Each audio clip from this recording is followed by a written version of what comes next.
Hi, everybody. This is Ken Reed from North Sails, and welcome to our North Sails latest webinar, Offshore in the Ocean Race. We're here with three stars of modern day ocean racing these days, so we're going to have a really good chat with these guys for a little while and find out the ins and outs of going offshore in modern day sailboat racing. Just a few little items to touch on before we get going. First of all, you're all muted. This is going to be on YouTube. It's going to be recorded, just so everybody knows. You can pick it back up again on northsails.com, where we're listing and re-showing all of the webinars that we've been doing all over the globe in a variety of classes and all kinds of different subjects. And I guess live on Instagram stories, there's a little background information going on here right now as well. Listen, just before we get going, it's, I guess we wouldn't have this opportunity to do things like this if it wasn't for the crazy times that we're all in. The safety and well-being of the sailing world, of all of our friends and families, obviously goes well before any parts of what we do in this sport that we love.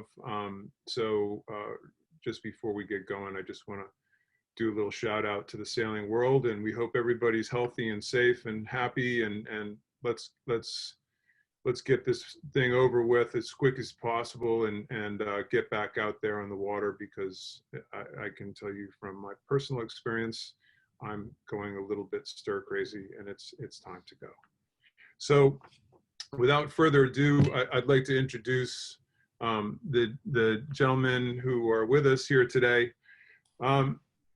Listen, the bottom line is there's about 1,000 people we could have chosen, great sailors from all around the world, and we're actually already talking about doing more of these with other stars of the sport. Today we're starting off with a few people that I know quite well, and first of all, Charlie Enright. Charlie's been with give or take a part of North Sails for a long time. I've worked with Charlie for quite a while. Feels like you're a lot older than 35, Charlie. You've been around for 1,000 years. He's obviously the skipper of the new 11th hour ocean race program, but he's been the skipper of IMOCA and Vestas 11th hour racing. In the last two ocean races, or Volvo ocean races, we're going to find out a lot about Charlie's young life and how he got into this whole thing. Growing up right out here on Narragansett Bay, where I'm sitting right now in Bristol, Rhode Island, growing up across Mount Hope Bay that I'm looking at. And Charlie, thank you for being here, and we appreciate you taking the time. Albie Bolzan, one of the Italian stars, I think rising stars in sailing. You look at Albie's, you look at what he's done already at a young age, and just through all the dinghies. He was an opti kid, grew up 470s, got into Melga's 24 world champion, TP52s, other big boats, and then it'll be interesting to ask him, was his big break getting the call to sail with Charlie on IMOCA, and that's his first lap around the planet, and then he just went around last time again in the VO65s with Bauer Becking and Brunel. So Albie, we know it's late over there in Italy, but thank you very, very much for being here. And finally, Rob Greenhalgh. And Rob, Rob is, I'm probably the old man amongst us, not probably, I am, but Rob's the veteran amongst us. So 5 times around the planet. First of all, we have to question his sanity. Secondly, Rob is a teammate of mine in with Puma in the first Puma program we did. Abu Dhabi, MAPFRE twice. He's been a consultant now for North Sails for a few years, living in Sydney, Australia. Moth legend already, I think 5th at the Worlds this past year. Rob, it's a pleasure to have you here, and thanks for joining us early in the morning, coming from Sydney. So first of all, we just want to talk a little bit about where we are and where we're at. And one of the subjects that keeps coming up, people keep asking me, what's it like what's it like being offshore? And is this situation that we're in right now? For some reason, people keep trying to equate where we are right now and the fact that we're all kind of in our homes, boxed into our rooms, a lot of us not able to really do much of anything, stationed in our homes. Is it like being offshore? Is it like being in the solitude of offshore? So we'll ask our panelists that. I'm not so sure it is. I think it's something that people might equate to, but I feel like being offshore and what we want to talk about here today is much more of a mental challenge. You kind of get, I don't know, for me personally, over the last few weeks, the last 32 days or something, essentially we've been in our house and it's just seemed like a grind. Offshore, in what we're talking about today, remember, this is a big difference between offshore racing and offshore sailing. What we're really talking about, this webinar is about offshore racing. Offshore sailing is the solitude, but yet the confinement. This is intensity, like especially, and we're going to ask these guys about what it's like in these One Design 65s.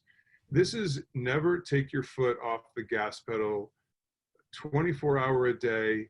You make a bad sail change, you see it in the miles on the next sked. This is a grind. This is a grind like nothing else personally I've ever done. I did 2.5 Volvos, 2 with Puma. I did well 2 1/3. I did several of the legs on the first Ericsson program back in 2004, 2005. But don't, for those of you who are watching this, I think it's important. What we're going to talk about is the differentiation between offshore sailing and offshore racing. Offshore racing is really what we're going to talk about. You know, this is very funny. Our marketing department gets a good laugh at doing things like this, and definitely. The one on the right there is definitely what I looked like, I believe, yesterday about this time. I've been trying to make a comeback today. As we're talking about racing and offshore racing compared to just offshore sailing, this is a good quote that came out of an article that we did not too long ago from my friend Casey Smith, who I went 2 times around the world. But it is an intensity. It's a self-contained intensity. When you're in your bunk sleeping, you feel like you're still doing tactics or up on deck still trying to trim a sail. You have to go 100% of the time, all the time. And that's what we're going to talk about with these guys. What's it like? How do you get there? How do you do it? How long can you do it? Et cetera, et cetera, et cetera. So without further ado, Rob, we're going to start with you with a really flattering photo. So when I first found out about this young kid, Rob Greenhalgh, and I think, Rob, tell us, I think you're 26 on the left when you first joined ABN AMRO. Is that right? Yeah, 2004, 27 I would have been. 27. Rob, you've aged.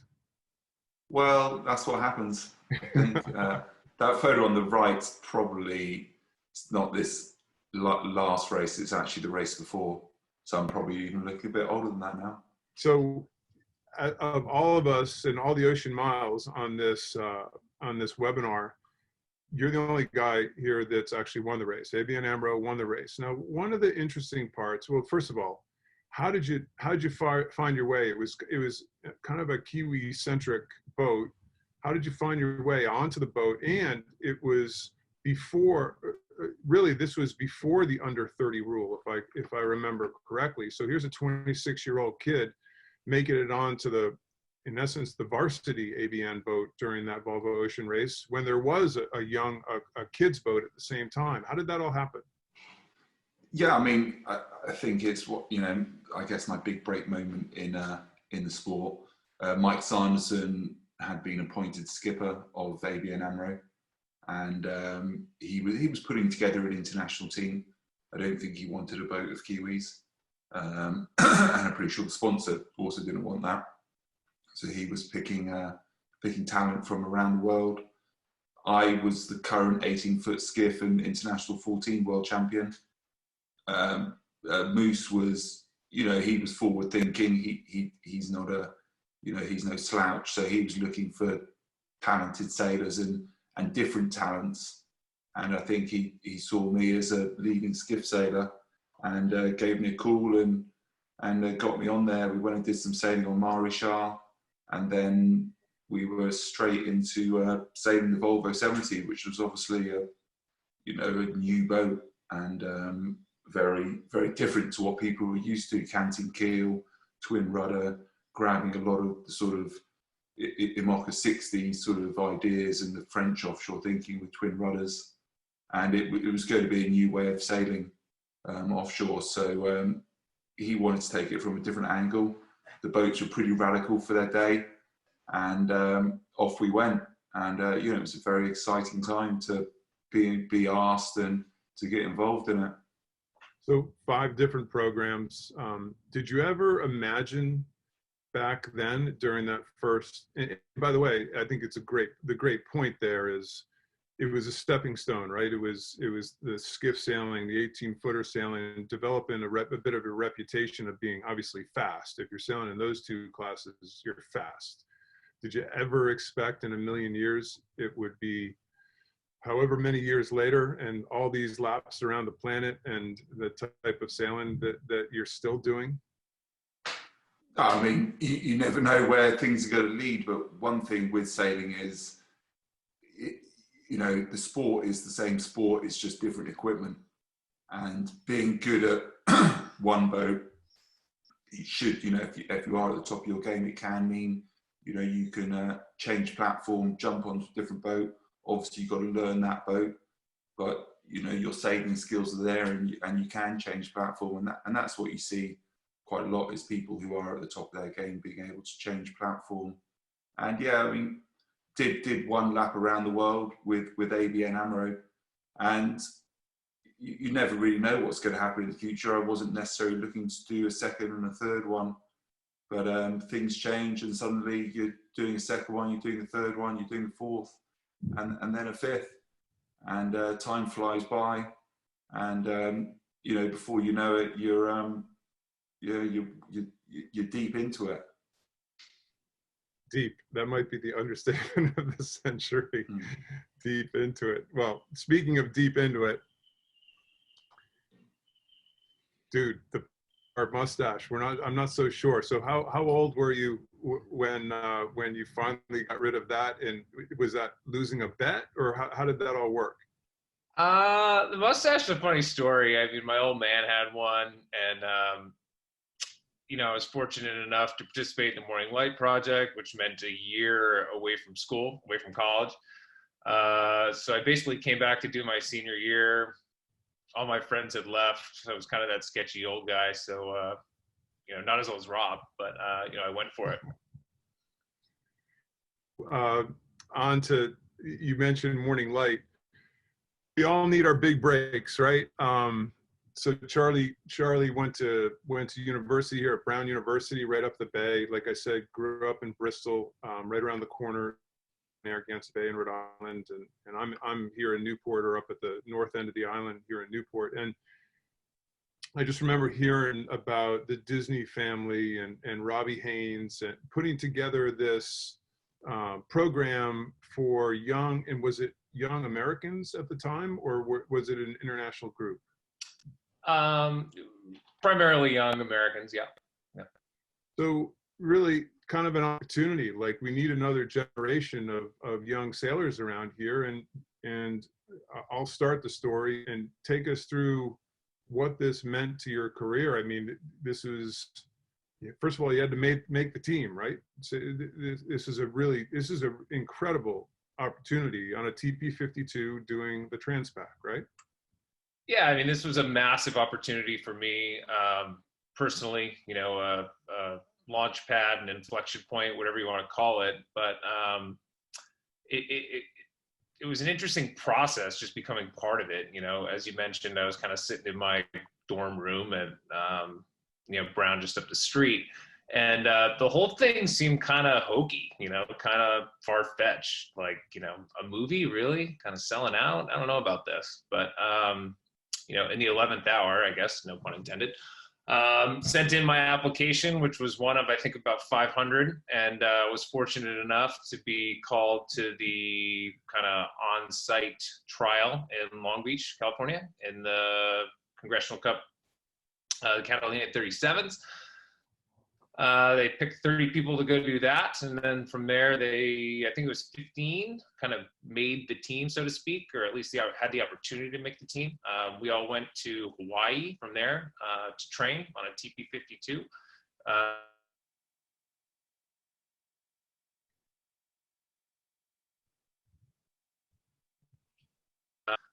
Capitalize on, you know, the coaching, the opportunity. I mean, Roy was just such a good guy, you know, and his son, Roy Pat, you know, has continued that legacy. He's still a supporter of ours today. You know, he did the last leg of the last race with us. But it was important to use this experience, you know, like I said, as a springboard, you know, and for me personally, the biggest thing that probably came out of it was I met Mark Tell, lured him over to Brown University, and the two of us have kind of been doing our thing ever since. So yeah, obviously a huge opportunity for me, but we were determined to, you know, have it help us on to the next thing, you know, which ended up being the, you know, the Oak Cliff All-American Offshore team. And then, you know, very quickly after that, Albie. So you never know how quickly these things are going to take off. So a similar question to Rob, but I never had the chance to dream as big as the career that I've had. Did you ever have? I mean, I think I remember talking to you at one stage when I was doing the Volvos, and you're like, "How can I get on in this new under 30 rule?" The next thing I know, you've kind of bypassed the under 30 rule and just gone and figured out how to get a sponsor and skipper your own boat. Like it's a slight leap right there. That's. Well, you know, when you don't get the opportunity, you know, you slam the door in my face. You got to go kind of build your own city. I mean, it's on me. Okay. No.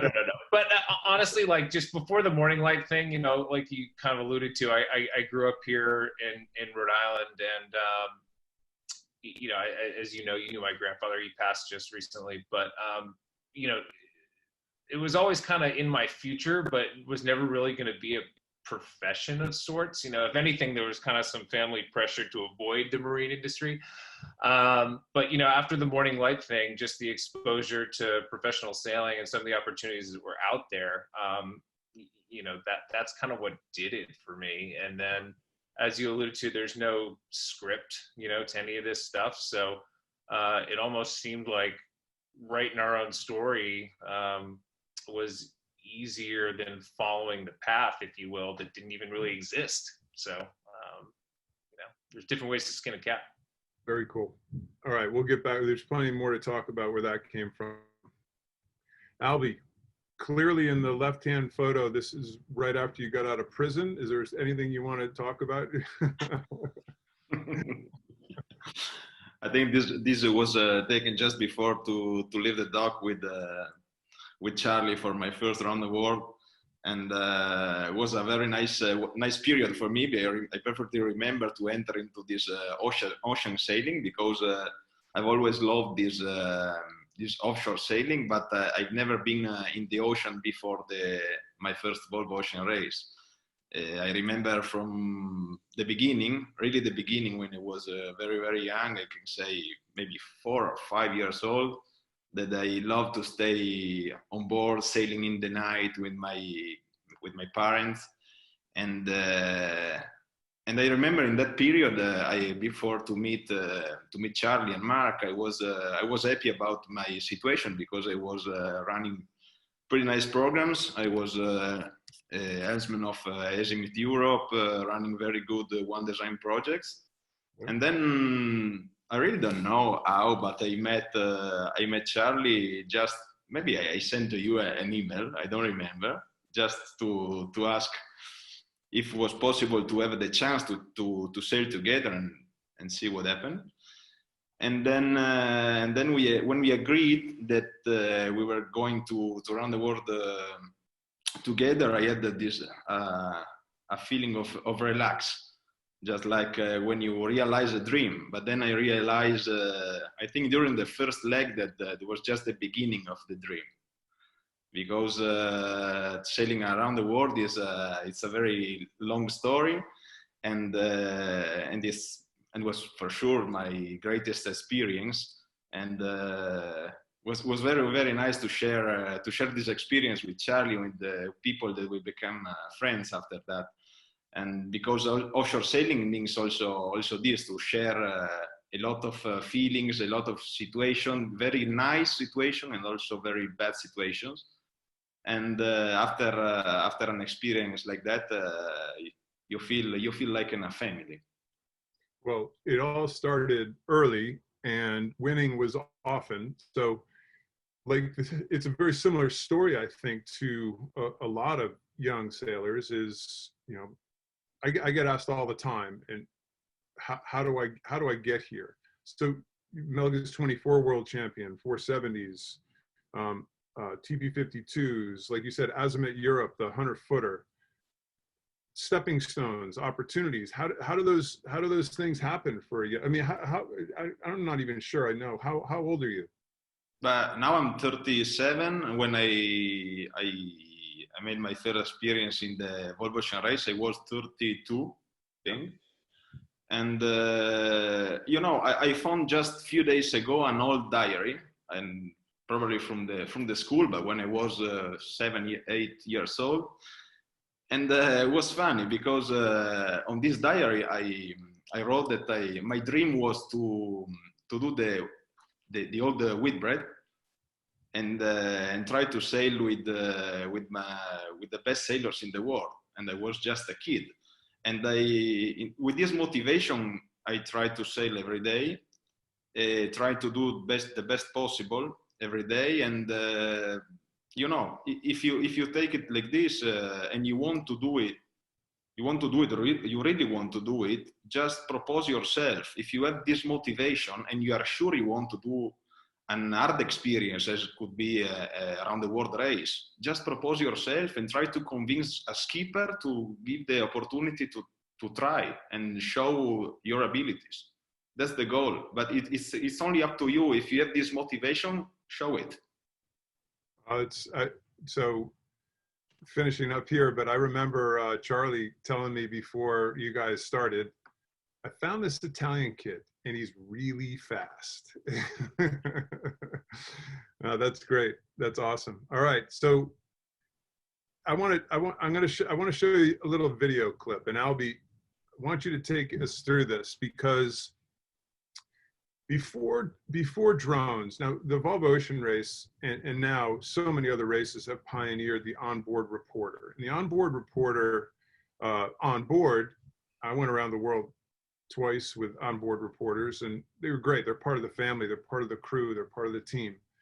But drones this past race and drone footage has taken this thing to a whole new level. And I think it's showing off the sport in a new level. Now, I was told, Albie, that you're driving the boat during this just a small little jaunt through the Southern Ocean.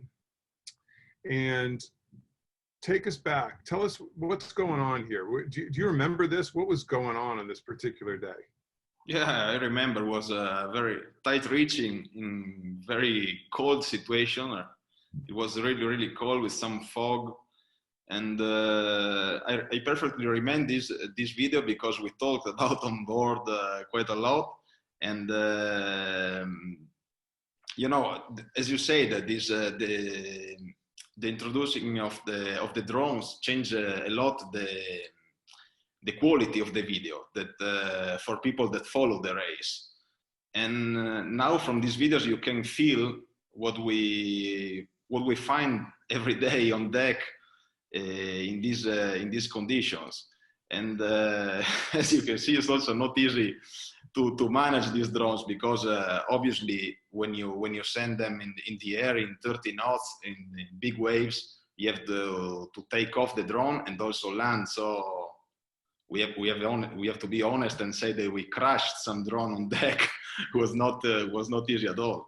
Well, what the drone has done is show that these offshore racers, and I think, and Rob, I think it's fair to say that these 65s, as strong and kind of bulletproof as they were, is it fair to say that these boats, as we saw in all this drone footage, were pushed harder than any of the 70s ever could have been pushed without breaking them? Like essentially, you guys were pedal down all the time. Yeah, I mean, I think for me, there's like a boat speed you can go, and you'll know, Kenny, from the 70 days as well. When you're sort of going over 30 knots of boat speed, people just can't be there. It's just not a 65 or a 70-foot boat. You can't sustain height, or you can't sustain 30 knots of boat speed. 26 is acceptable, touching on 32s occasionally, but you just can't go any quicker. So the Volvo 70 would just go quicker and quicker and quicker. So you were throttled back. The Volvo 65, you can be basically pushed at its limit, and you're doing that 28 to 32 knot range when it's full on. So yeah, we were able to push them right up to their limits a lot of the time. And they would sort of, obviously when it was super windy, you were throttling back, but you could be sitting, pushed really hard, absolutely pedal to the metal, doing your big mileage days. Obviously you saw Vestas, Axo Nobel put in the big one across the Atlantic. So the boats are capable of doing big numbers. They're not Volvo 70s, which would just keep going faster and faster and faster as you needed. But yeah, we could push hard. Charlie, were you able to watch this drone footage during the leg? Like, did you guys know how insane this really looked while you were out there sailing? Because this is the middle of the Southern Ocean, and I don't know about you guys, but it's the only place on the planet that I've ever felt like a little, whoa, we're literally as far away from anything as you can get. We are out there. I felt alone more in the Southern Ocean, any other place on the planet. And to then have the pedal down this hard, did you see the videos? Did you know, like, I know you feel the competition around you, but did you see it? Were you able to see it? Were you allowed to watch this stuff on board?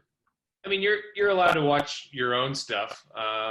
As you talked about before, when you're off watch, it's rare that time permit, for that to be the case. You're trying to use your time to, eat, sleep, and kind of rinse and repeat. But to your point about feeling isolated and alone in the Southern Ocean, and people talk about Point Nemo, which is kind of halfway across, which is the furthest point you can get from land on Earth. That's certainly intimidating, but for me, the first time when we left Auckland, which was actually delayed because of a cyclone, which was kind of nuts because it gave us even more time to think about it or dread it, as the case may be. But once you're a quarter of the way across and you're down below looking at the computer, and then you come back on deck and you look behind you and you're like, well, I mean, we can't go back now. I mean, you can't go upwind in those conditions. It's absolutely heinous. I mean, at that point, you're committed, and it's nice downwind sailing with no lured mark for two and a half weeks. It's pretty good. So fast drivers, and you guys all have a reputation of fast drivers. I remember, Rob, when in our first Puma program and Chris Nicholson got hurt, he busted up his knee, and we needed a fast driver, and you were at the top of the list, and we called you in, and it was exactly as advertised. Albie, I think you're known as a fast driver. What a lot of people ask all the time, what's it like? Albie says it's fun to sail at night. Okay, you're careening down some wave at night. Let's just imagine that drone footage, except pitch black in the middle of the Southern Ocean, which we're all doing at the same time. What makes a fast driver? Because I think a fast driver doesn't have a pulse sometimes. They don't see the fear. They don't feel the fear. They don't feel the wave at the bottom. They just pedal down.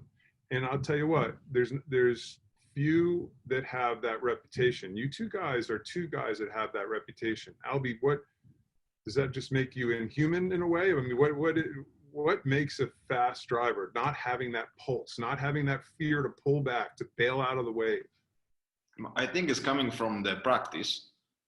For this, I think it's very important to, if you want to be an offshore sailor, you need to practice a lot the condition you're going to find when you go for sailing offshore. And in Italy, we've been pretty lucky in the past, because we had the Giro d'Italia. Was a race, a month, was basically a month of sailing around the Italy, a coastal sailing, between 50 miles and 200 miles, these coastal races. And we touched in a month, I think, 15 cities. So it was the perfect mix between offshore sailing and inshore sailing, because every time you went into a new city, there was an inshore race, and then to move to the next one was an offshore leg.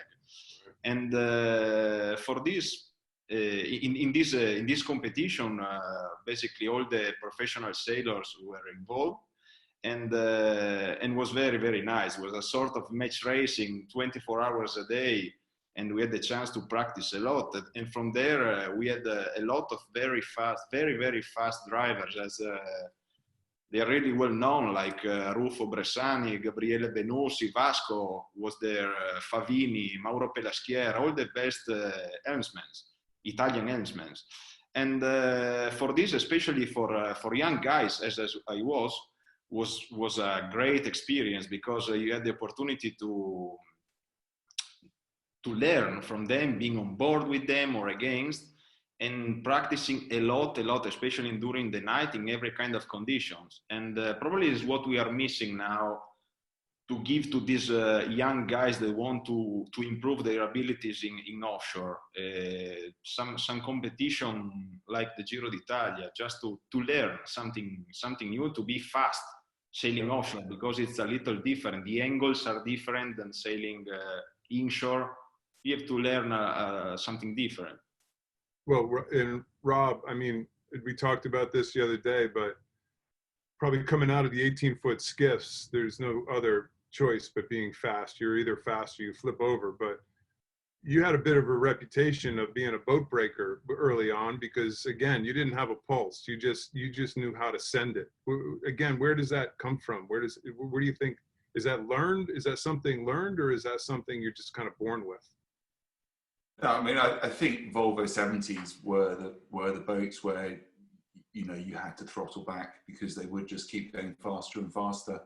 And as we found, even, you know, Wizard, which is the old Group Armour coming across the Atlantic recently, you pretty quickly and pretty early on in wind speed, you've got to back off them. And certainly early days of Volvo 70, where we didn't know much about them, and suddenly, before you know it, you're into the high 30s at boat speed.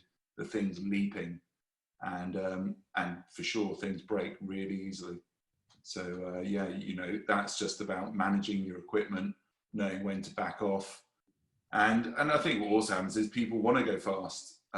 If the boats let you go as fast as you want to go, and all it is you know, you're going to keep going until something breaks. And nearly all Volvo 70s would be pushing hard until something broke, and then they'd throttle back a bit, and then push hard again.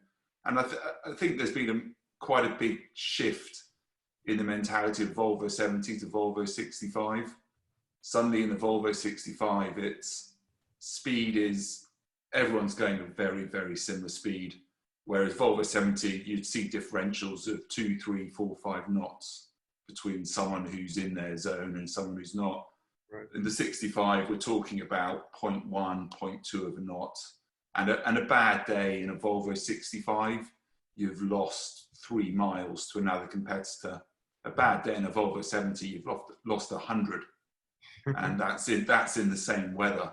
Yeah. So the 65 is totally, you know, it was a different package. And for me there, sort of, I guess the way I took my job on the 65s is, you know, you could be a fast driver, but being a fast driver there is actually having the whole boat set up. And once the boat's set up, you can put anybody on deck on the wheel and the boat will go quick. So getting the whole aero package right, getting the whole thing set up correctly, daggerboard, keel, everything. And as soon as that's right, anyone can get up and drive.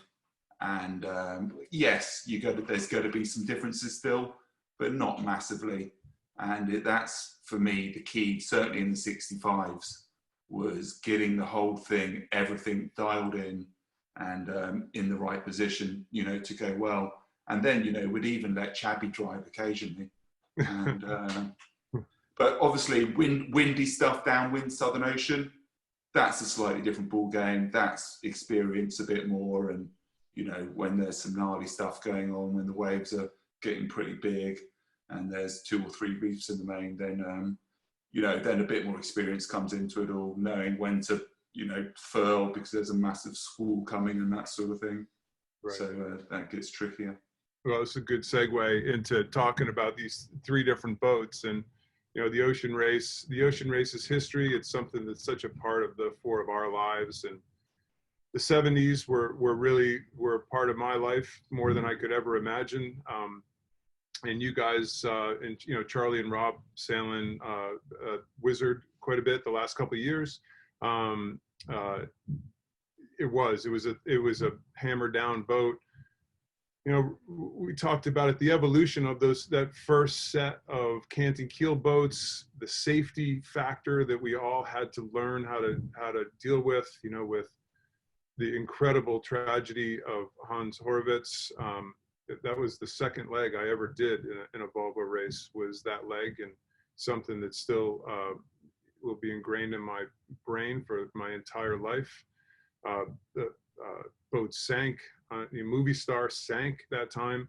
So not just how we evolved, not just as sailors and as sailing the boats, you know, in a competition, but how we had to evolve from a safety standpoint. So we go from the 70s and toward the end of all the new 70s being built and designed, I think it's fair to say that they're unbelievably cool, good boats, fast, crazy boats, are as fast as you want to make them, and still, like Rob said, some semblance of controlling. But then you guys spent all this time on the 65s and one design, in the one design aspect. And Charlie, you know nothing else but in the ocean race, the 65 at this stage. And the intensity, I just remember having this, my chest was tight all the time because I felt the pressure of the other people, of the other boats around us. Was that even to more of an extent in the 65s? Did you feel this pressure, like a tiniest little mistake was going to cost you a leg or miles, or you know, how does talk about being the skipper on the boat and how that pressure kind of tends to mount sometimes? Yeah, the pressure mounts around every sked. And, you know, Rob touched on it a little bit. I mean, the boats are one design. The speeds are so similar. It's on you, you know, all the time. I mean, there's no excuses. I think, you know, having not been part of the 70 generation in the context of the race itself, but I can only imagine, you know, you can say, you know, that boat's in its sweet spot. It's okay. They're going a little bit better. You know, we'll get our turn, this and that. But, you know, when the 65, there's no excuses. It's the same boat, same weather, same setup. So every single sked is a reflection on you, not your naval architect, you know? So for sure. There's a lot of pressure in those situations, particularly with these boats. I mean, AIS, you know, that was a huge thing for us, less so for you guys. So there was even pressure, you know, every time there was another boat on AIS, you know, you didn't just have to wait for a sked, you get instant feedback on how you were going. So, you know, the thing with that is, you know, particularly with the AIS, not so much the skeds, is just trying not to get, you know, too high or too low on any of that stuff. Just take a good average, and, you know, if it's not working, what are you going to change? If it is working, don't ask any questions, just keep on doing it. Yeah. So leading to the IMOCA, I mean, you've launched this new program with 11th Hour Racing, spectacular new program, onto a new boat in the ocean race, as the ocean race turns into the ocean race, from the Volvo Ocean Race back to a 2-class fleet. The 65s will still go around again. but the IMOCAs. I mean, my goodness, some of the visuals that we've seen of these boats in this class so far are nothing shy of unbelievable. You bought one of the older boats as a training boat. You've done the Transact Jacques Favre. Tell us a little bit about it. Couldn't be, well, let's put it this way, it couldn't be more different from a 65 with regards to moding, design, just the whole experience so far. Give us a little hint, a little hint. It's been wild, certainly to say the least. The TJV was a massive opportunity for our team, and especially for me personally. And there was a ton to learn. Coming out of the 65, where you have no freedom to really change or design or develop anything, and to step into the IMOCA where everything's pretty much wide open. There are some one design elements in the keel system.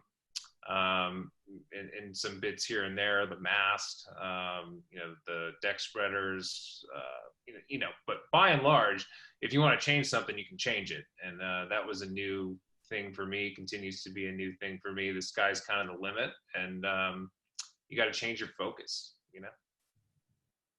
The design process. I mean, that's what I enjoyed so much about the 70s is the design process, because I still maintain the decisions you're making now are the decisions that are going to win or lose the race.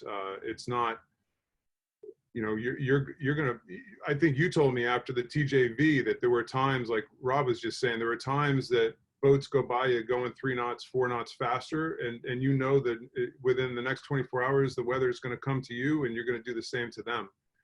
How do you prioritize all these design features? Yeah.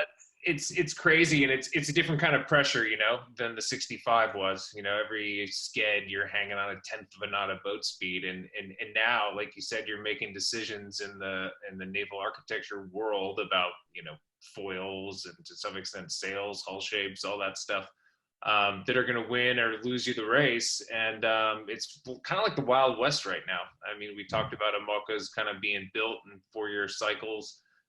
In and around the Vendée, and in the last Vendée, there wasn't a huge variety in the fleet as far as shapes and concepts and designs. And now you look at the TJB with a lot of different naval architects kind of with their hat in the ring, and you get these massive discrepancies in speed. And you just look at the boats and the foils and the sail packages, and you can see the differences visually. And those are going to manifest themselves, on the race course and a lap of the planet in ways that we don't even know yet, So time is always of the essence. It's always your biggest enemy. And we got to make some pretty big decisions, now that have massive implication for the performance of the boat. Do you remember this particular day? Do you remember when this video was taken? I certainly do. Is that another day at the office out there for you guys, or how does this work at this stage? Yeah, kind of. I was able to sail with Pascal Biggery, which was an amazing experience.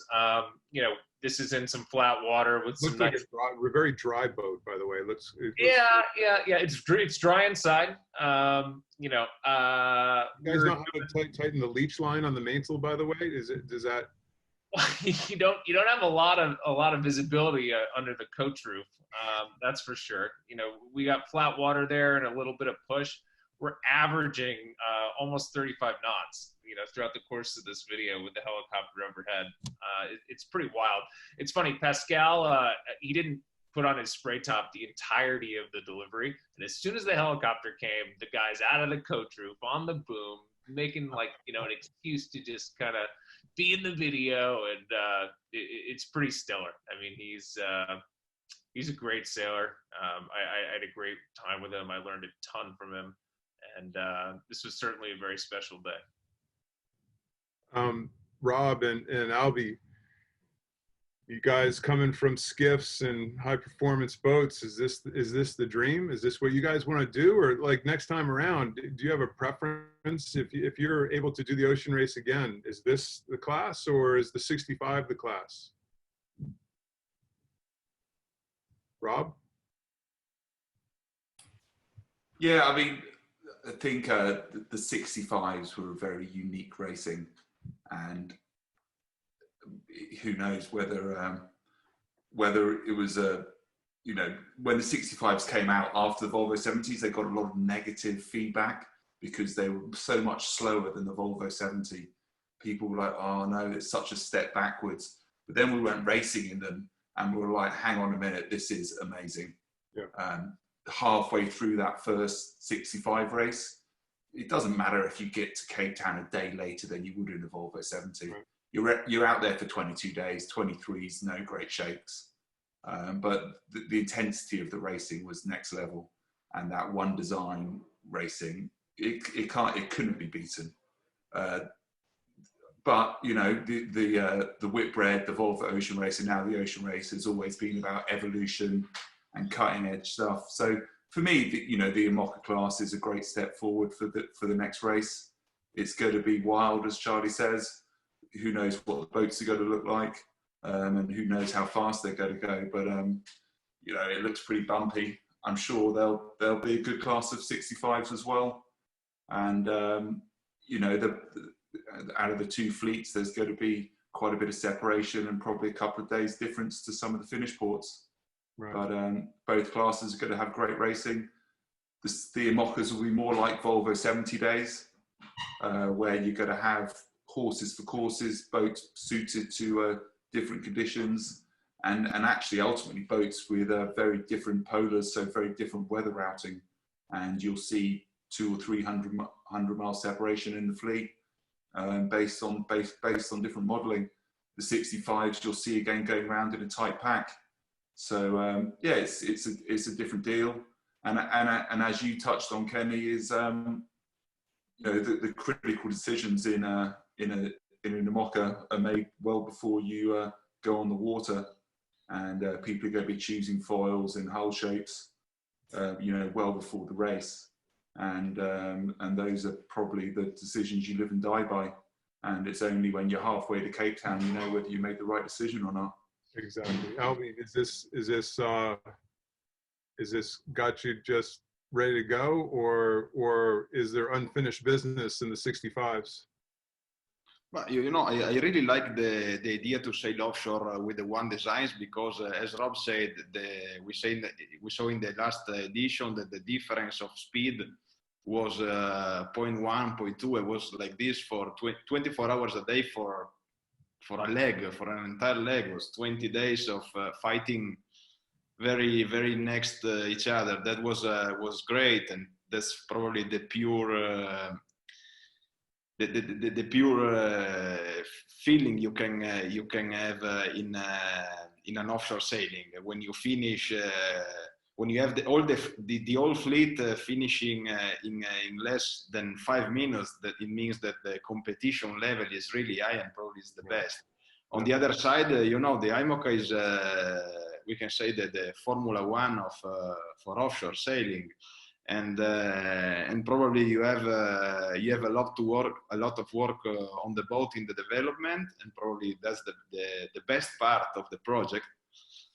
If you like to work on the details that in the end makes the difference to win or to be last in a competition. So I don't know, it's two different ways of sailing for sure, and probably the IMOCA would be the best experience I would like to do for another race, just because it's a normal evolution of the technology and the new direction. You know, staying on the foils is probably the new era, you know.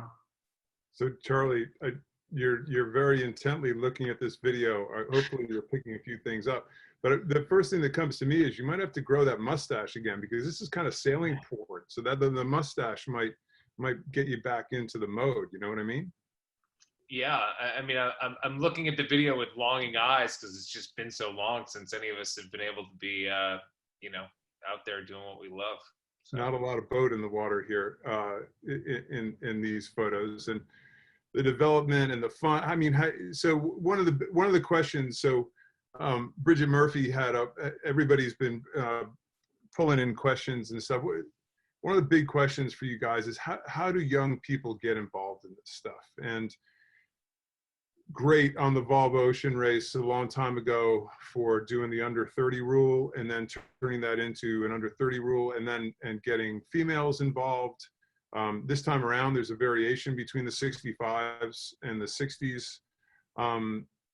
But let's start with Albie. How you're a Melgus 24 sailor. You're an aspiring young Italian. What do you say to the young folks who want to who are trying to get out there and get a spot? Because getting a spot on these boats, as we all know, it's really hard. So how do you do it? But I think the level of the sailors in the last edition is going to be higher and higher. We can see a lot of Olympic champions now that really want to sail offshore sailing, and that's the proof that if you are a good sailor, you have the opportunity to enter into this world.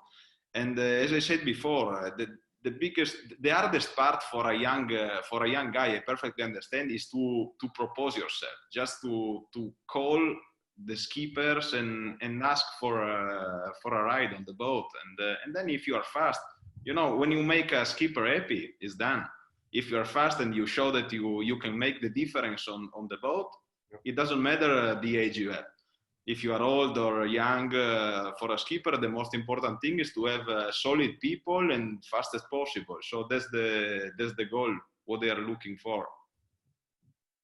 It's a different world, Charlie, isn't it? I just, all these photos, every time I see videos of these boats, this is a different world. And we were talking briefly about pulling back a little bit, Southern Ocean craziness, pulling back, but are you guys planning on being on foils all the time, or is there different modes that you can scale this thing back? It looks like a bit of a wild beast, especially crude, by the way, especially crude, because the difference is, I think it's fair to say that single-handed or double-handed sailing, you're probably not going full tilt all the time. All of a sudden you put a full crew on these boats, and you're going to be pushing them to levels that they've never seen before. Is that fair to say?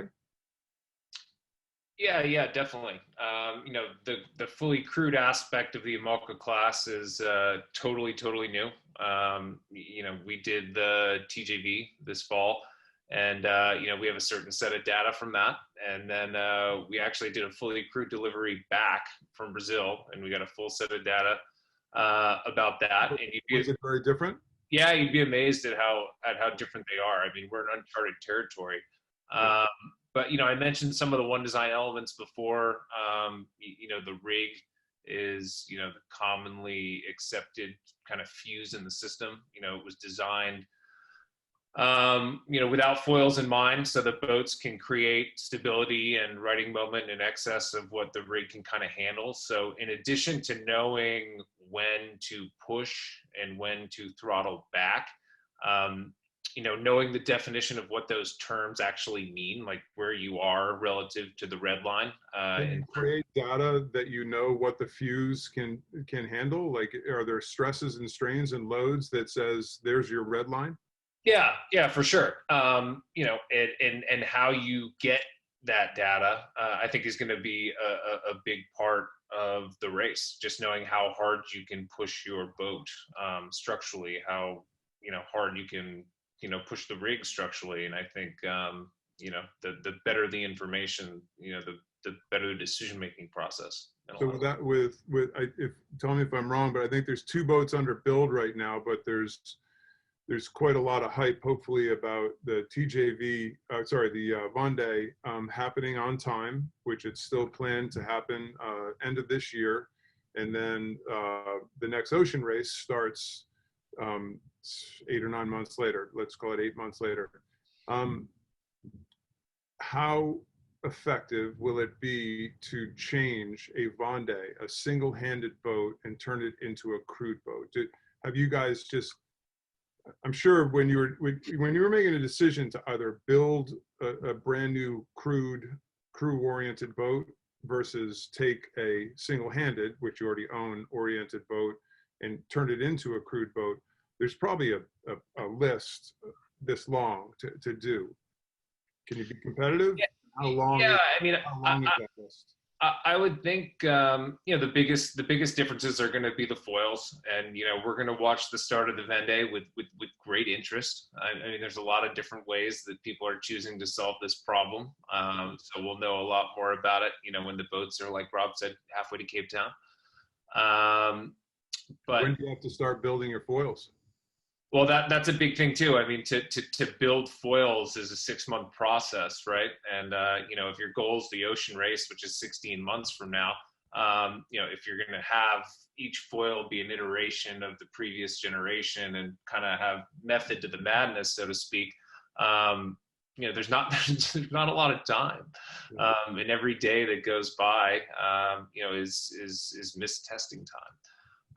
But as far as how you would transform, a single-handed boat or a Vendée boat into a ocean race boat, you'd start with the foils, and then you always want the fastest boat, and then you'll figure out how to live on it or be comfortable. You'll do all that stuff later.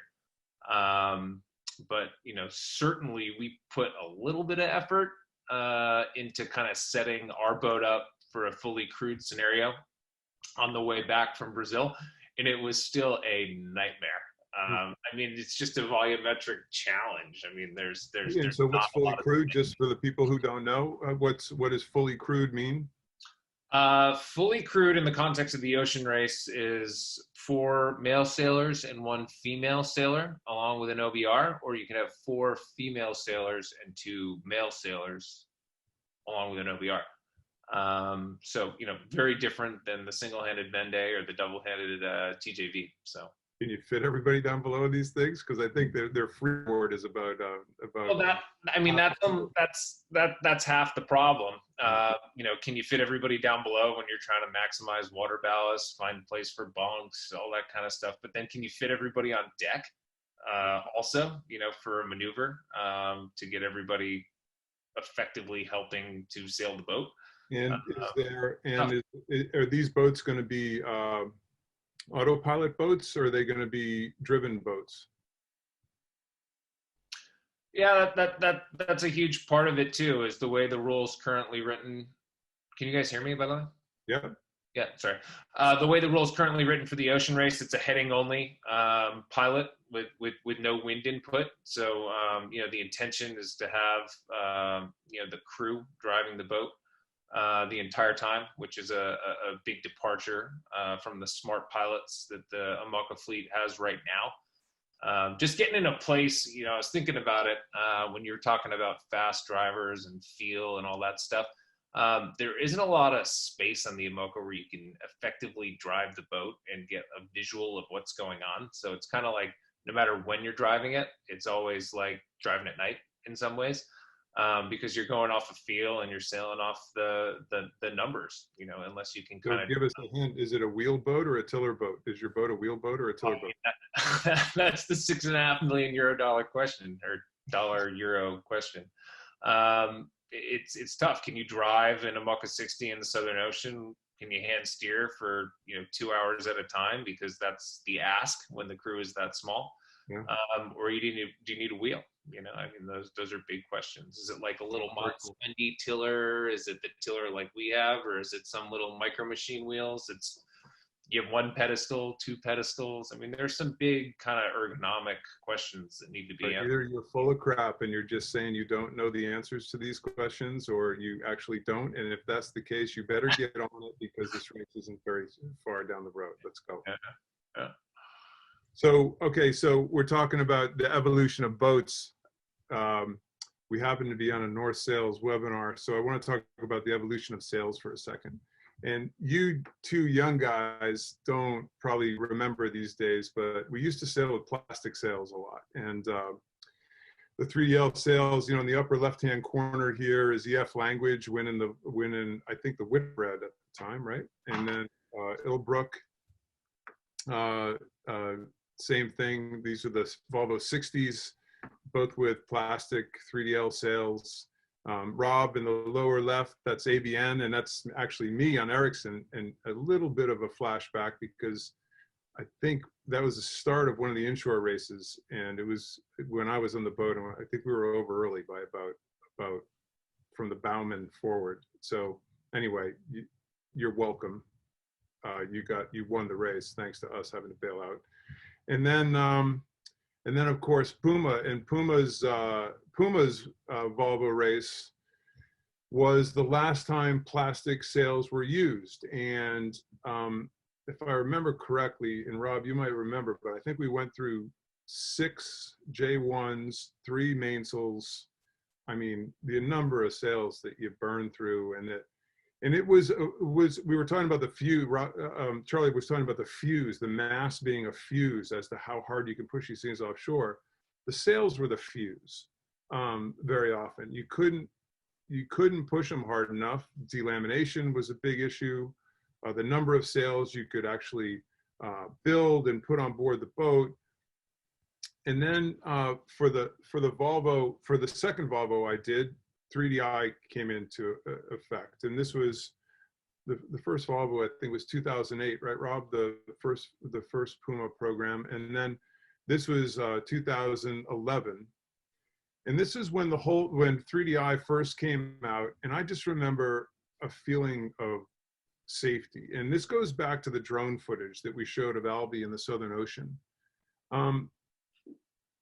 I love your guys' opinion, and tell me if I might be dreaming here, but that with the plastic sails, it was always in the back of my mind, like, we can't break this sail, because if we break it, there's a huge hole in the inventory, and we still have 2,000 miles to go. In the second race I did with the 3DI sails, it was hammered. It was never an issue. It wasn't a problem. We broke one sail, actually. We broke that J1, or sorry, that J2, because the tack fitting blew up and the thing skied to the top of the mast and flogged itself to death. And then we put it back together again overnight with a bunch of glue and some 3DI material. But it just seemed like it changed. So like, Charlie, when you were pushing the last 2 times around, were sails ever in the back of your mind, like, we're pushing too hard, we got to back off because of the sails, or was it something else? No, I mean, in the last 2 editions of the race, we always had full confidence, in the 3DI product and our sets of sails. It was more kind of how you looked after them, whether you bore away to furl, did you furl upwind, stuff like that. How many sails total was it on board per leg? Do you remember? 3 headsails, 3 jibs, and Fromo A3, 6 carry to 1, 8. I think 8 total, including the main and the storm sail. Rob, do you remember a difference between the two, or were the plastic sails just kind of, is that too far in the past? No, I mean, I remember 2005 when you're loading the boat at the dock. The sewing machine was always on the boat. It wasn't even a question. And maybe on the shorter legs, you go, all right, we'll leave the sewing machine behind. And invariably something would be getting sewn. Obviously we had soft sails as well. When the jump came to 3DI, obviously there was a massive change in durability. And yes, it's peace of mind, much, much better. But what I tell you, where there's also been a bit of a change is outriggers. They really help, because the biggest damage where we used to find with the Volvo 70s was you're reaching hard, you're over canvas, because it's the way these boats like it, and the top, you're well twisted in these headsails or code zeros, whatever you've got up, and the top part of that sail may flap, all night. It's just twisted and fluttering away. The outrigger pushes that sail wider, so you can actually sail with a tighter leach and try to eliminate that top part of the sail flapping. So I think that's helped a lot in these Volvo 65s and IMOCA classes, where you do have the ability to sheet wide. But for sure, durability on the 3DI stuff, it is amazing. But now the way boats are and the way sails are, getting one of these things downstairs to actually do a repair would be pretty tough. So best to keep them in one piece. Albie, was it ever a consideration in, like, this photo of Brunel right here, as you guys were careening down waves, was it ever a consideration that the sail might break? No, honestly, we never. In the last editions, we never had any kind of problem with the sales, and we never thought about. Honestly, we never slowed down because of the risk to break the sales was. We were more focused to break, not breaking the mast or the boat than the sails. The only problem we had was with a J2 that were with a small rip on top, just because we were sailing after Cape Horn in tight reaching in really big gust with the wrong sail in the end, because we had to change for a smaller jib, but we were pushing really hard, and that was the only problem we had in the all around the world. So I can say that we trusted really a lot the sails without having any problem all the time. Well, I'm going to give the drones the salesman of the year, because the drones show how hard you guys abuse the living, you know what, out of these sails. So thank you for that. And a little flashback, I just recently, I was sailing with a bunch of guys on the J-boat Svea, and they were talking about the old days on Fisher Paykel and Steinlager. So I figured do a little flashback. They carried 24 sails on board these boats, and they couldn't stack them up on deck. So talk about finding hard places to get sails down below in these boats, and all the sail combinations that these catches had. So imagine that. And now, Charlie, I think we're down to 7 sails, 8 sails. So just give people an idea of why you're, as a final topic, by the way, I know we're running a little long, but why is your lightest air sail kind of turn into your heavy air runner at the same time? Can you explain to people how this whole concept works, and how these new fast forward boats and this new sail material can just eliminate sails from the inventory and minimize them down to such a workable number? I'm sorry, were you asking me that question? I had a little internet snap. Yeah. Yeah, well, I think I pick up what you're putting down. You know, as you do more and more apparent wind sailing, you know, you can have a sail wardrobe that only needs to satisfy a smaller piece of the pie relative to what it did before. And, you know, you add the durability of kind of the technology, you know, where it is today. And all of a sudden you don't have a need for so many choices. I mean, you have the sail's good and working for you when it's up in the air drawing, but it's not doing a lot for you, you know, certainly when it's in the bag. And then you get the cost of the maneuvers, frankly. I mean, the opportunity cost, you know, of going 30 knots if you're not doing a maneuver versus slowing down to, you know, 10 knots to do the change. And the inventories just kind of, you know, shrink over time. And how many sails will be on these new IMOCA 60s? Same. So you get 7. 7 total. Yeah. No duplicates of any particular sail. It's well, it's a big question for the ocean race, because the ocean race you get you know, 2 inventories, 14, and then whether you you know, choose to duplicate or choose to specialize, you know, redundancy, backup versus you know, sail specific or leg specific sails, I should say. So that's a big strategic, you know, part of the inventory moving forward.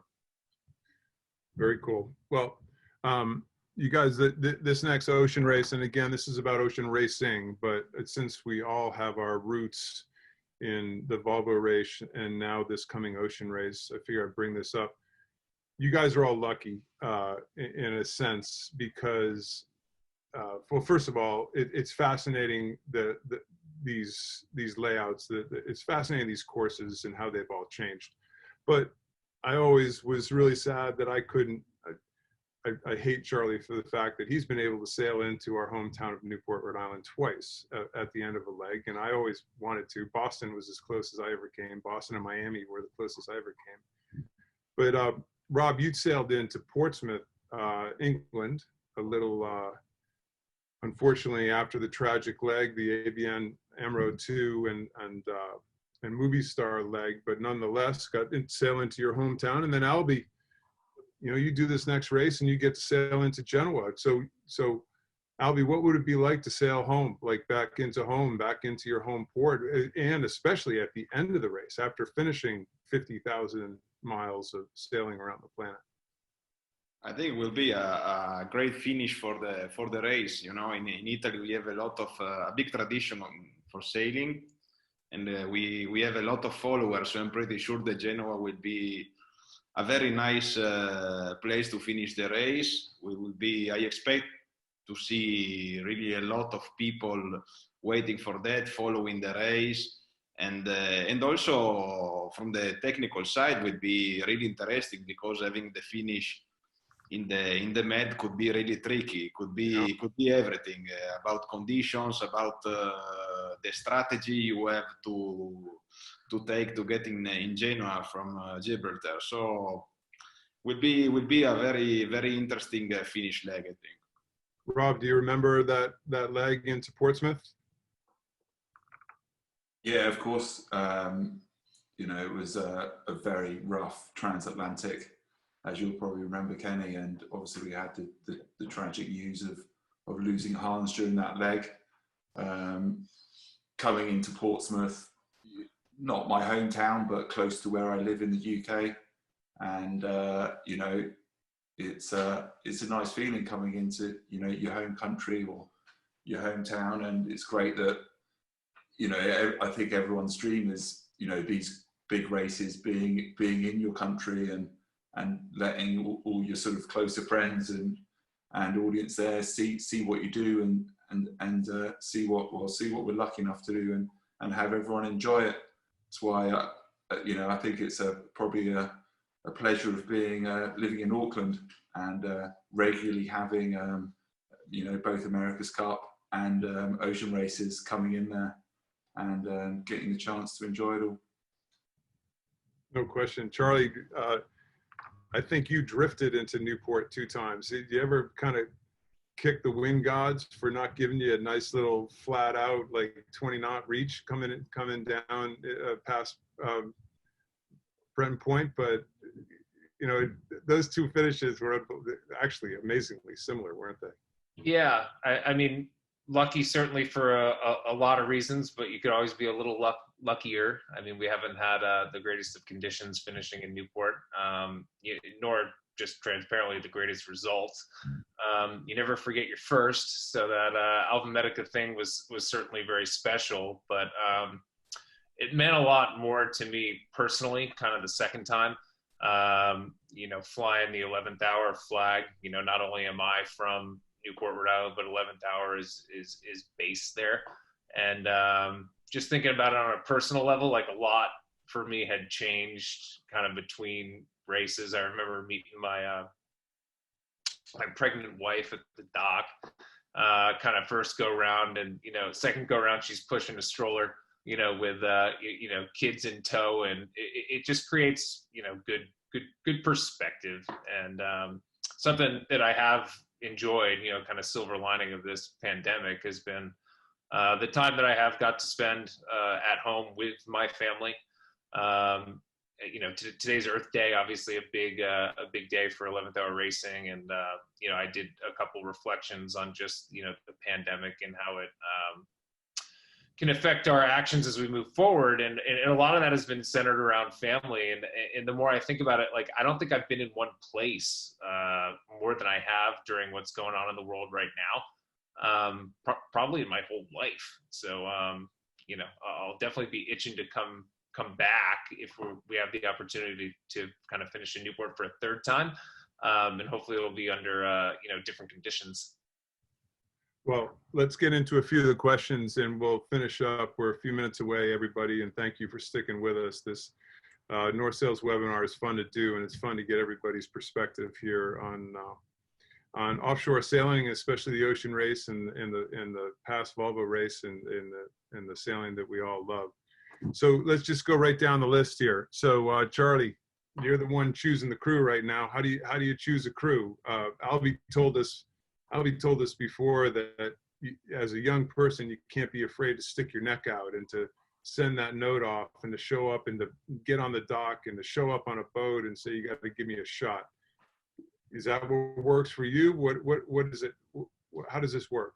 Yeah, for sure. I mean, just kind of reliving the Albie situation. You know, he reached out. He sent an email with a very impressive resume attached, and I was like, "Wow, this guy wants to come sailing with us. Great!" And then, you know, it was very quickly after he got on the boat that, you know, you could see it in the Speedo.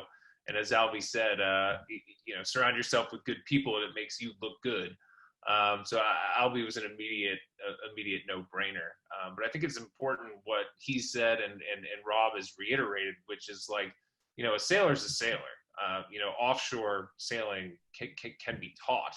And I think especially in this last edition of the Volvo, you saw people coming in from the Olympics, you saw people coming in from the America's Cup who weren't necessarily offshore sailors, so to speak, but they're damn good sailors, and you saw it reflect in the results straight away.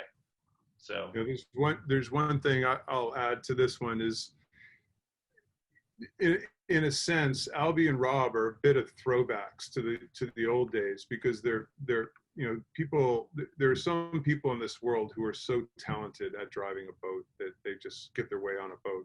But most of the rest of us are not maybe quite that talented. And for all you young people out there, I've said it a million times, but on board, there's electricians, there's carbon fiber experts, there's sailmakers, there's riggers. To come on board with a specialty besides just being a great sailboat racer nowadays is almost imperative, because these boats are reasonably fragile. Some are very fragile, and they break. And when they break, you have to be able to fix it. So I just remember putting, when I was putting crews together, or when I'm putting crews together, if somebody has an extra something in their back pocket that makes them invaluable, electrician is the perfect example. I mean, electronics go down in some of these boats now and they're almost unusable. So anyway, just keep that in the back of your mind. Diesel mechanics, even though, you know, even though we're moving our world towards some sort of recyclable or some sort of reusable energy, most of these boats still have some sort of diesel charging, need diesel charging. So imagine if your diesel engine doesn't work. So anyway, that's just a little recommendation to the up and comers trying to get out there. Don't be afraid to come to the table with something that is that's different from sailboat racing, that can keep a boat in one piece. Okay, you guys, here's a real quickie. Who do you think is the most successful offshore sailor of all time? And you can give me a top three if you'd like to. Just let's start with Charlie. Who's the most successful offshore sailor of all time? Well, I've been spending a lot of time in France recently, and I think if you're sailing around these days on one of those old team trimarans, you're right up there. So, you know, whether it's, you know, Francois, Franck, Charles, Tomo Colville, I mean, you know, that whole culture, I've just been so impressed with. And, you know, you talked a little bit about specialization. You know, I've been living in the land where, you know, one guy can do all that stuff. And I've just been so impressed with what they have, starting with the, you know, the Mini or the Figaro, the Class 40, the Multi 50, the IMOCA 60, and then the old team. Like, if you're sailing one of those things around, you've put in some hard yards and proved yourself in every single phase of the game. Albie, who do you think? It's not easy to say who is the most successful offshore sailor. There is, you know, it's not easy because also for the different experience they have. We have a lot of very famous solo sailors like Thompson, or some people that made the history of in the last years of offshore sailing. And also we have people that have done a lot of around the world races, like Rob, or like people that is famous because they sail a lot of times around the world, like Bowe Becking, or also some navigators, some French navigator, or Will Oxley that we sail together with Charlie. It's plenty of people it's not easy at all to say who is the best. Rob, it sounds like you made the short list. Who's on your list, Rob? You know, you know, as Albie said, you know, even offshore sailing is a pretty broad category. But I'm going to sort of go with Charlie a bit and go in the French camp. And for me, the guys who sort of pioneered a lot of the newer stuff we're seeing now, the multis and the sort of open classes. So I'll go with Loic Perron, mainly because he's a dude, but he's done a lot of good stuff. And I think if you look down his resume, I think he's gone across the Atlantic 50-something times, and he's done plenty. And yeah, he's a good guy.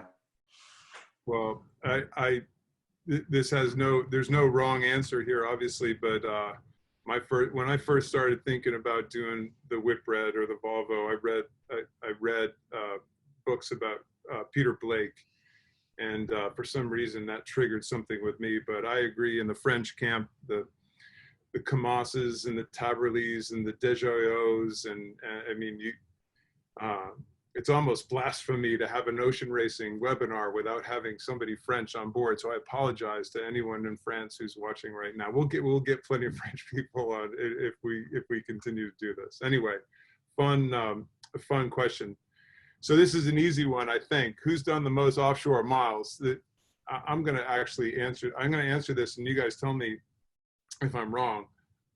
5 times around the planet's a lot of miles. So Rob, you win this one easy, right? Probably, yeah. I mean, you stack up the miles going around the world, especially with the associated training.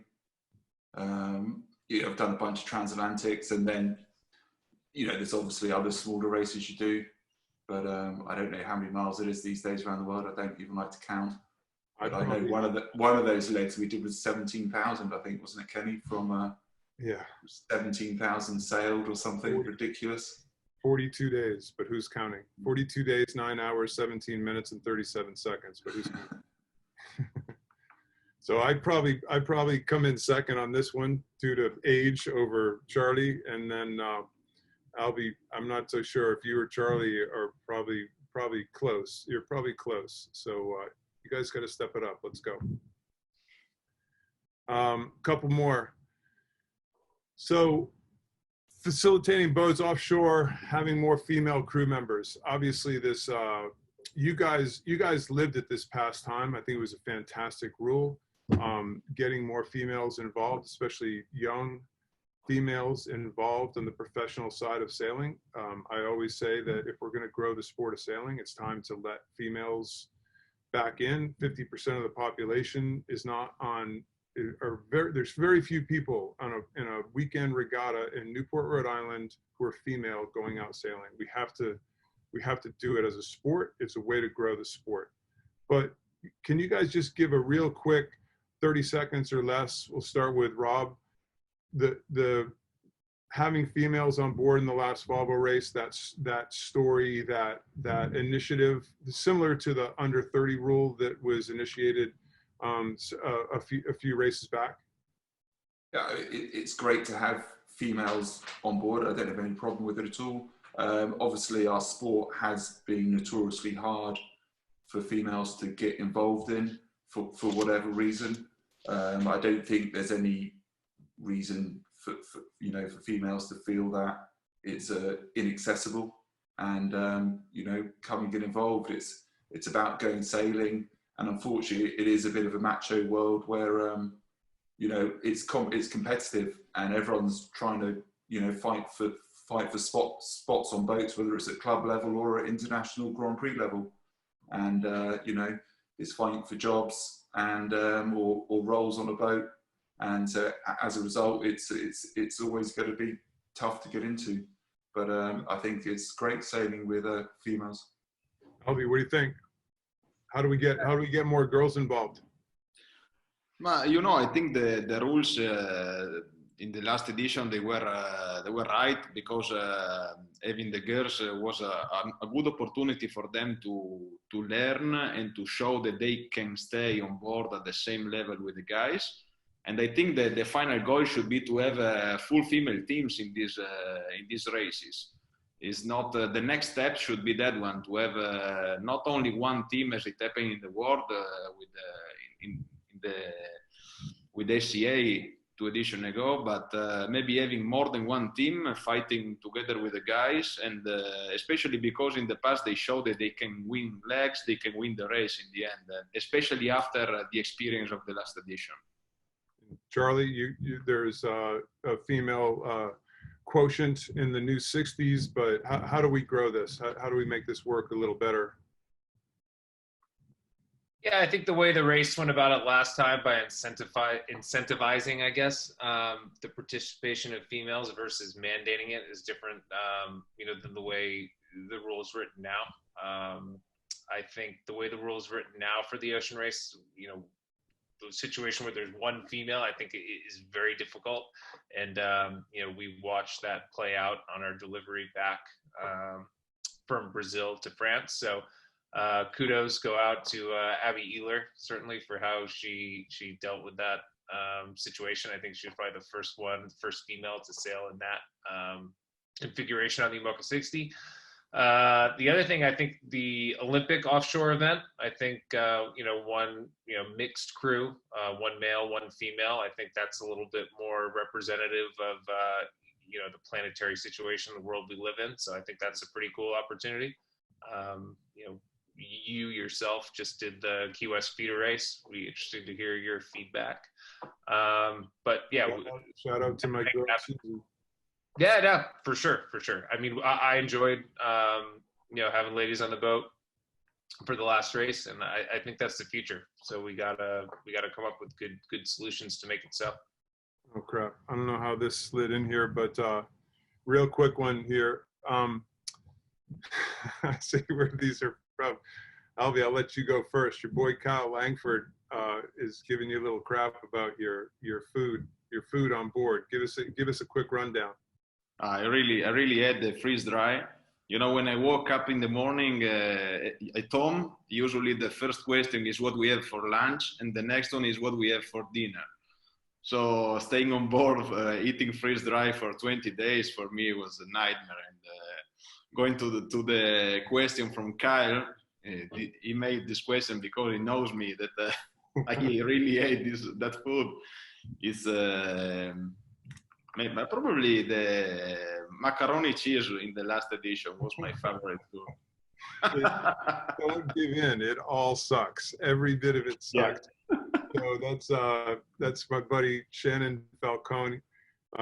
He sailed with us on the first Puma. Actually, he did both races, on and off in both races. Shannon's very famous for, I cut my finger off in one of the legs, in the leg up to China. Rob, you were there. And Shannon gave me painkillers because it was essentially, I didn't have a tip of a finger. It kind of hurt. It was in the middle of a big storm, and he gave me the wrong stuff, and turns out he almost killed me. So that's what Shannon is very famous for.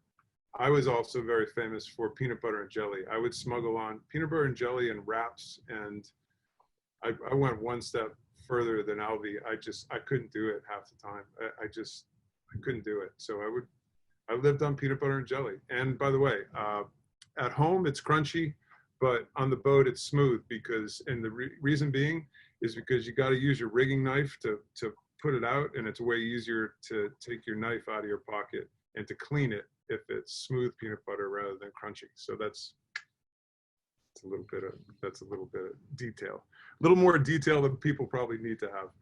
You guys, I can't thank you enough, first of all, for your time, for all the people watching at home. Hopefully it's a little bit of an insight into what ocean racers do, the type of people who are ocean racers. I think the ability for people to not give up the dream of being an ocean racer, like everybody, like the entire panel, all of us can attest to, is the fact that we got a break, and when we got a break, we went for it. And when we got the next break, we went for that one too. Nobody's going to hand anybody an opportunity to go offshore and sail at the ultra competitive level. You have to earn it. There's no other way around it. So hopefully this has been a good learning experience especially for the youngsters out there watching this. Again, on behalf of North Sales, I can't thank you all enough for participating in these. I hope it gives everybody some sort of entertainment and education. And at the same time, I also can't say enough. Please be safe. Let's take this seriously. Let's get rid of this massive global problem all together as one, and then we get back on the water. And that's I think all of us, you can sense from all of us, I think we all took it for granted, this sport and sailing, and how much we love it. And the last month or so has shown us that we shouldn't take it for granted. This is the sport that we love, and the health and the well-being of getting out on the water with our family and friends and just enjoying it. So on behalf of North Sales, I'm Ken Reed. Thank you so much to Charlie and Albie and Rob for your time. And hopefully we see you all on the water very shortly. Thank you very much.